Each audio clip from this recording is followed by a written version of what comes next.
জয় শ্রীকৃষ্ণ। ভিডিওটি শুরু করার আগে কমেন্টে একবার রাধে রাধে লিখে নিজের উপস্থিতি জানান দেন। আপনি যদি কৃষ্ণকে নিজের সখা বা পরমাত্মা হিসেবে ভালোবাসেন, তবে আজকের এই ভিডিওটি আপনার জীবনের মোড় ঘুরিয়ে দিতে পারে। চলুন সরাসরি একটি গল্পে প্রবেশ করি। এক যুবক ছিল যার নাম ছিল মাধব। মাধব খুব ধার্মিক ছিল, কিন্তু তার মনে একটা বড় প্রশ্ন ছিল। আমি এত পুজো করি, এত পরিশ্রম করি, কিন্তু ভগবান আমাকে আমার পাওনা ফল কেন দিচ্ছেন না? সে একদিন এক মহাত্মার কাছে গেল।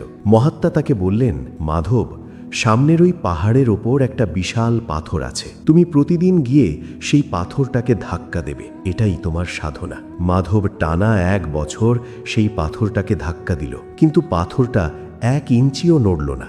1 বছর পর মাধব কাঁদতে কাঁদতে মহাত্মার কাছে গিয়ে বলল, আমি ব্যর্থ, পাথরটা নড়ল না, আমার সব পরিশ্রম বৃথা গেল।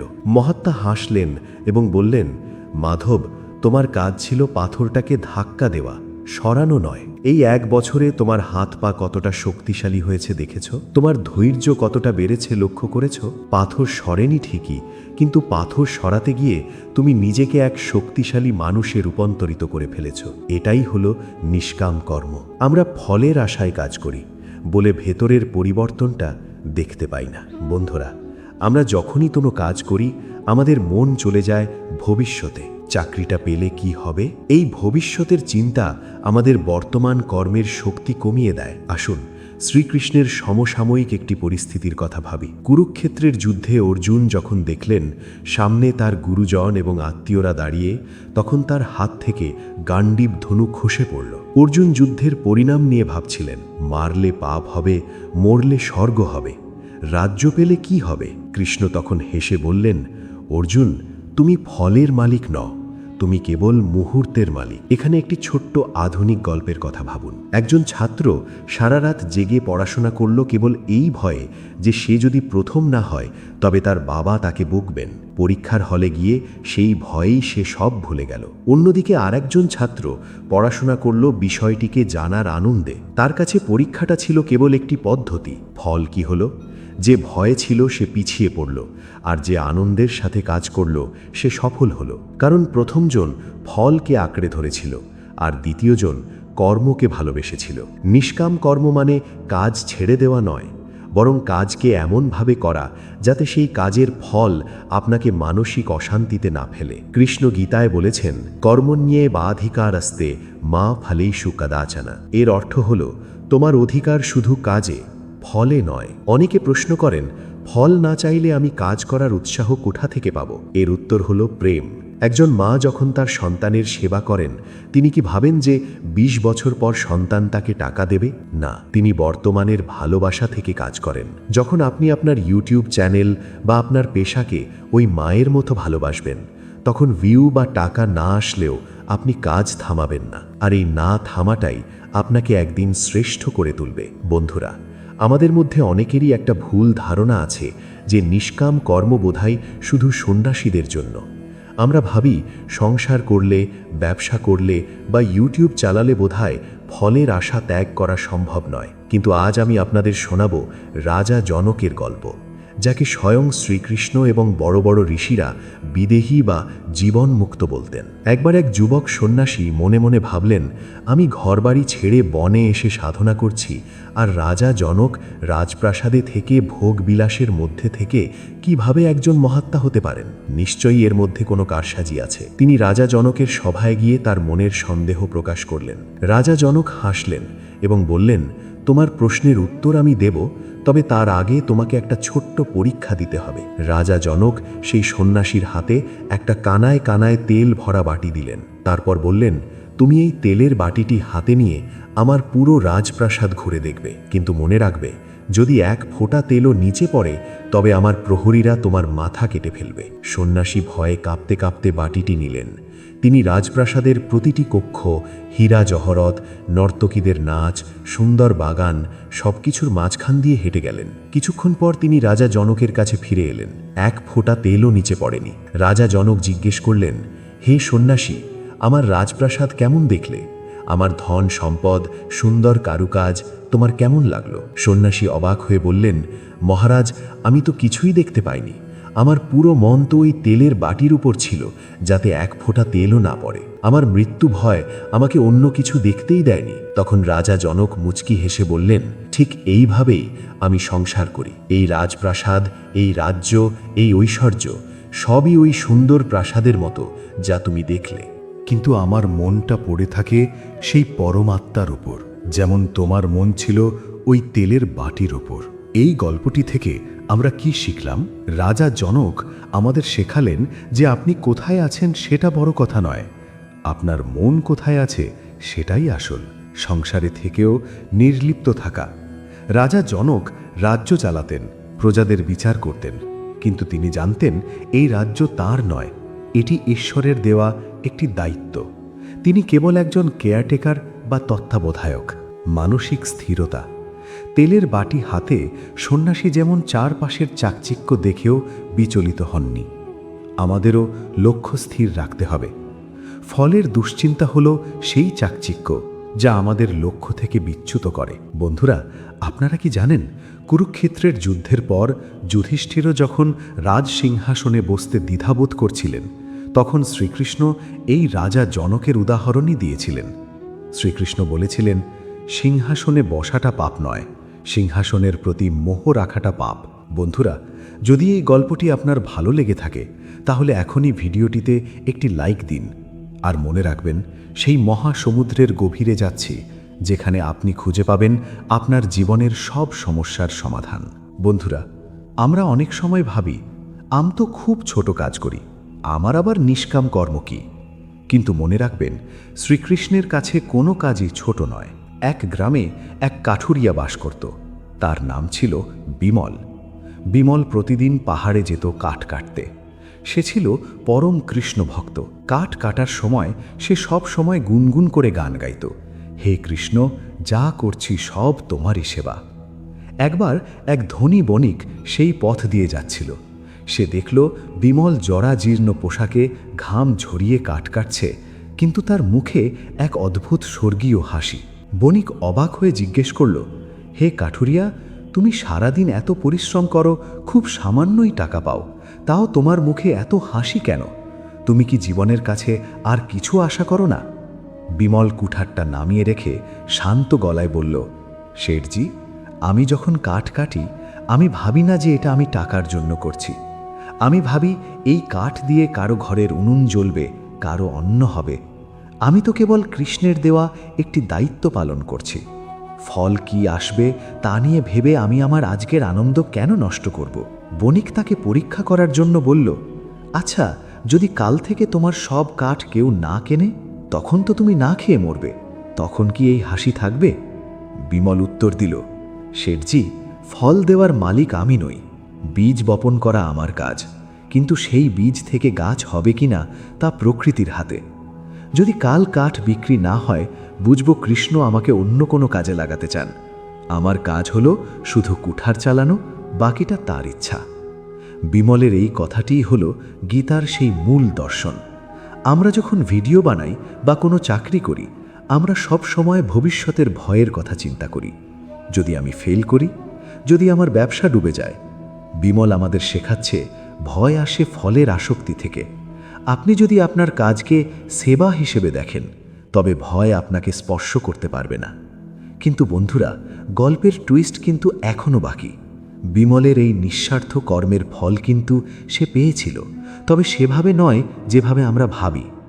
একদিন সেই পাহাড়ের গায়ে কুঠার চালাতে চালাতে বিমল এমন একটি পাথরে আঘাত করল যা সাধারণ পাথর ছিল না। কিন্তু মজার বিষয় হলো, বিমল সেই সম্পদ দেখেও বিচলিত হয়নি। কেন? কারণ তার কাছে তার কর্মই ছিল সবথেকে বড় সম্পদ। এখন আমি আপনাদের বলবো কিভাবে আপনি আপনার দৈনন্দিন জীবনে এই নিষ্কাম কর্ম প্র্যাকটিস করবেন। ফলাফলের ওপর থেকে মালিকানা ত্যাগ করুন। মনে রাখবেন, আপনি ইনপুট দিতে পারেন, আউটপুট কন্ট্রোল করতে পারেন না। আপনি সেরা স্ক্রিপ্ট লিখতে পারেন, কিন্তু কত ভিউ হবে তা দর্শকদের হাতে। কাজকে ঈশ্বরে অর্পণ করুন। কাজ শুরু করার আগে মনে মনে বলুন, হে প্রভু, আমি এই কাজটি আপনাকে উৎসর্গ করছি। যখন মালিক আপনি নন, তখন লাভ ক্ষতির দুশ্চিন্তাও আপনার নয়। বর্তমানের প্রেমে পড়ুন। আগামীকাল কি হবে তা ভেবে আজকের মুহূর্তটিকে নষ্ট করবেন না। এক ভক্ত সমুদ্র সৈকতে বসে বালির উপর দিয়ে শ্রীকৃষ্ণের নাম লিখছিলেন। ঢেউ আসছে আর নাম মুছে দিচ্ছে। পাশে থাকা লোক বিদ্রূপ করে বলল, কেন খামোখা পরিশ্রম করছো? ঢেউ তো বারবার তোমার পরিশ্রম মুছে দিচ্ছে। ভক্তটি হাসলেন এবং বললেন, আমার কাজ নাম লেখা, সমুদ্রের কাজ মুছে দেওয়া। আমি আমার কাজ উপভোগ করছি, সমুদ্র তার কাজ করছে। আমি যদি দেখার অপেক্ষায় থাকতাম যে নামটা কতক্ষণ স্থায়ী হবে, তবে আমি কোনো দিনই শান্তি পেতাম না। বন্ধুরা, আমি জানি আপনি এখন কি ভাবছেন। আপনি হয়তো ভাবছেন, এইসব বড় বড় কথা শুনতে ভালো লাগে, কিন্তু বাস্তবে কি সত্যি সম্ভব? আমার ঘাড়ের ওপর ঋণের বোঝা, পড়াশোনার চাপ, পরিবারের প্রত্যাশা আর চারপাশের মানুষের অবজ্ঞা, এই পরিস্থিতিতে আমি কিভাবে ফলের আশা না করে শান্ত থাকব? আপনার এই লড়াইটা আমি বুঝতে পারি। সত্যি বলতে, আমরা এক এমন যুগে বাস করছি যেখানে প্রতি মুহূর্তে আমাদের শেখানো হয়, যদি তুমি সফল না হও তবে তোমার কোনো মূল্য নেই। ছোটবেলা থেকেই আমাদের মাথায় ঢুকিয়ে দেওয়া হয়েছে যে নম্বর না পেলে তুমি খারাপ ছাত্র, বড় চাকরি না পেলে তুমি ব্যর্থ মানুষ। কিন্তু আজ আমি আপনাকে একটি প্রশ্ন করি, আপনি শেষ কবে কোনো কাজ করেছেন শুধু সেই কাজটিকে ভালোবেসে? আমরা সারাক্ষণ এক অদৃশ্য ইঁদুর দৌড়ে দৌড়াচ্ছি।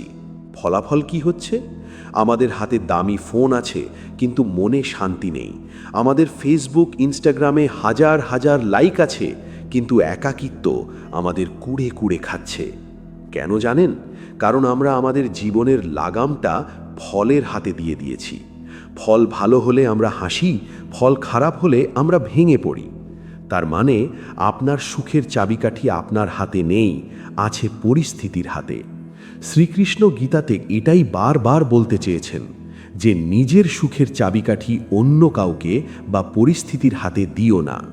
আপনি যখন নিষ্কাম কর্মের পথে হাঁটবেন, তখন আপনি মুক্ত হয়ে যাবেন। কোনো ব্যর্থতা আপনাকে কাঁদাতে পারবে না, আবার কোনো সাফল্য আপনাকে অহংকারী করতে পারবে না। চলুন এই বিষয়টি আরও পরিষ্কার করতে আপনাদের একটি খুব কম পরিচিত কিন্তু অবিশ্বাস্য কাহিনী শোনাই। এই কাহিনীটি দক্ষিণ ভারতের এক প্রত্যন্ত গ্রামের। সেখানে এক বৃদ্ধা থাকতেন যার নাম ছিল লক্ষ্মী আম্মা। তার জীবনের একমাত্র কাজ ছিল প্রতিদিন ভোরে উঠে নিজের কুঁড়েঘর থেকে বেরিয়ে গ্রামের মন্দিরে যাওয়ার রাস্তাটা ঝাড়ু দেওয়া। রাস্তাটা ছিল পাথুরে আর কাঁটা ভরা। বৃদ্ধার বয়স হয়েছিল 90-এরও ওপর। পিঠ কুঁজে গিয়েছিল। গ্রামের লোকরা তাকে দেখে হাসাহাসি করত। কেউ কেউ বলতো, ঠাকুমা, এই বয়সে এত কষ্ট কেন করো? এই মন্দির তো কেউ পরিষ্কার করতে বলে না, আর ভগবান কি তোমার ঝাড়ু দেওয়া দেখে খুব খুশি হবেন? লক্ষ্মী আম্মা কোনো উত্তর দিতেন না। তিনি কেবল নিজের মনে কাজ করে যেতেন। একদিন গ্রামের রাজা সেই পথ দিয়ে যাচ্ছিলেন। তিনি বৃদ্ধাকে দেখে অবাক হয়ে থামলেন। রাজা জিজ্ঞেস করলেন, মা, আপনি কি কোনো বর পাওয়ার আশায় এই রাস্তা পরিষ্কার করেন?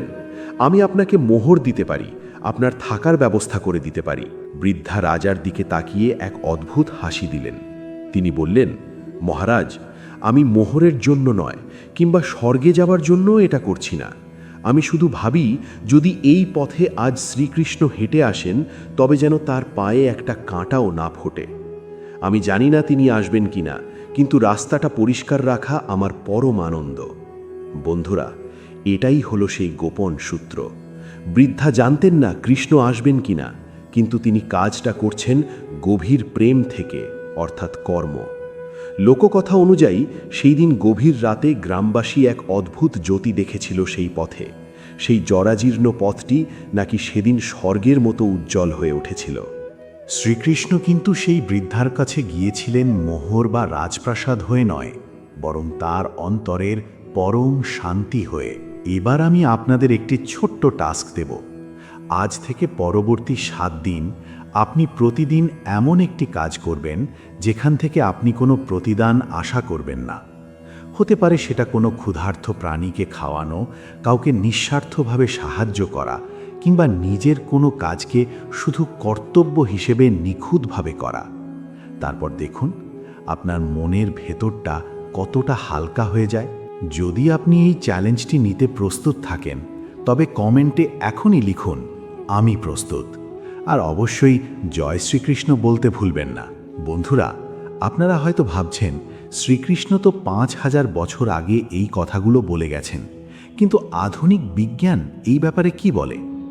আপনি অবাক হয়ে যাবেন জেনে যে আজকের বড় বড় মনোবিজ্ঞানী এবং বিজ্ঞানীরা হুবহু একই কথা বলছেন যা কৃষ্ণ অর্জুনকে কুরুক্ষেত্রের ময়দানে বলেছিলেন। 1. State of flow. আধুনিক মনোবিজ্ঞানে ফ্লো নামক একটি শব্দ আছে। যখন একজন শিল্পী তার ছবি আঁকায় বা একজন খেলোয়াড় তার খেলায় এতটাই মগ্ন হয়ে যান যে তিনি সময়, সমাজ, এমনকি নিজের অস্তিত্বও ভুলে যান, তখনই শ্রেষ্ঠ সৃষ্টি বেরিয়ে আসে। শ্রীকৃষ্ণের নিষ্কাম কর্ম ঠিক এটাই। যখন আপনি ফলের চিন্তা করেন তখন আপনার মস্তিষ্কের একটি অংশ ভবিষ্যৎ নিয়ে দুশ্চিন্তা করতে থাকে, ফলে আপনার বর্তমান কাজের মান কমে যায়। বিজ্ঞান বলছে ফলের চিন্তা ছেড়ে বর্তমান কাজে ডুবে থাকাই হলো সাফল্যের একমাত্র শর্টকাট। 2.